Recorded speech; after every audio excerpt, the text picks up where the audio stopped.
اسلامی تاریخ کے سنہرے اوراق صرف فتوحات سے نہیں بلکہ ان بزرگوں کے تذکروں سے بھی بھرے پڑے ہیں جنہوں نے انسانی روح کی تربیت کی۔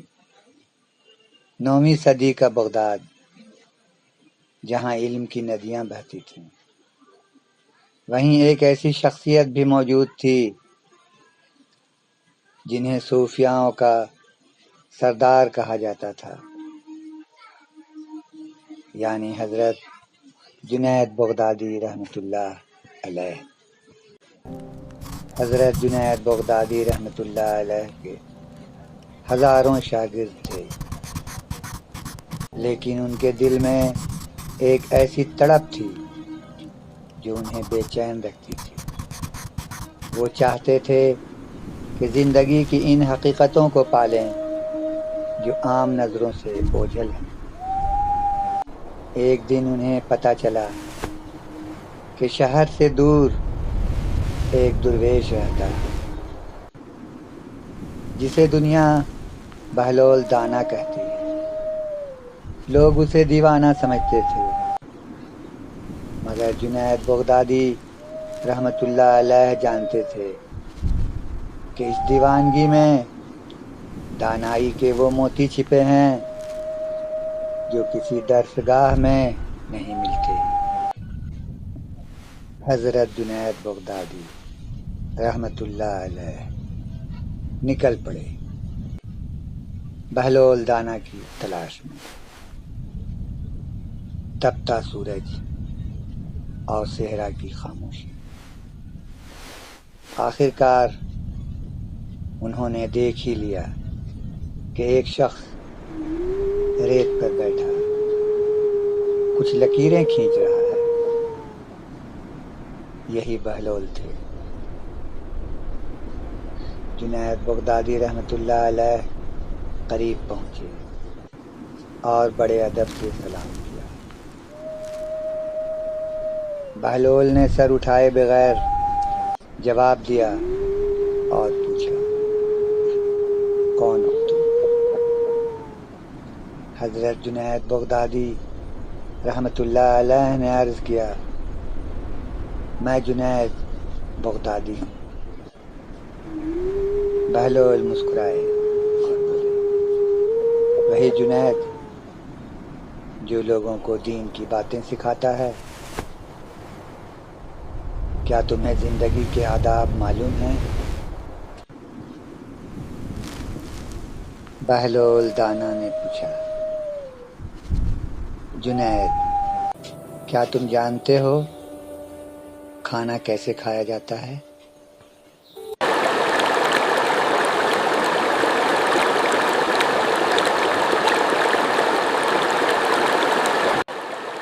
حضرت جنید بغدادی رحمۃ اللہ علیہ نے مسکرا کر جواب دیا، کیوں نہیں؟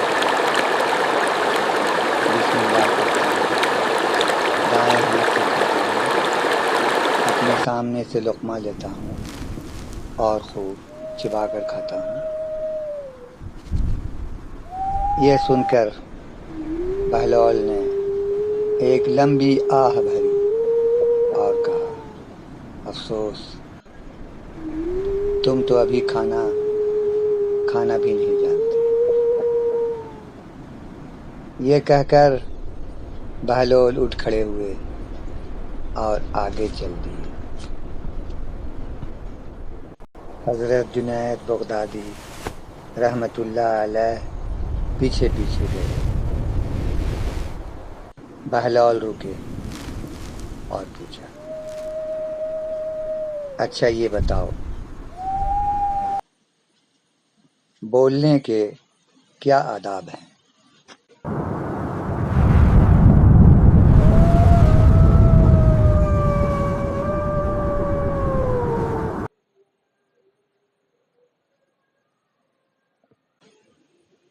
حضرت جنید بغدادی رحمۃ اللہ علیہ نے فرمایا،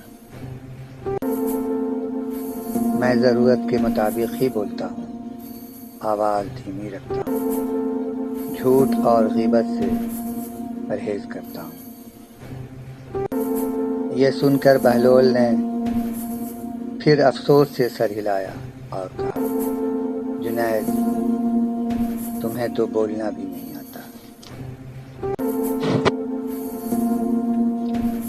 اب بہلول دانا نے تیسرا سوال کیا کہ سونے کے کیا آداب ہیں۔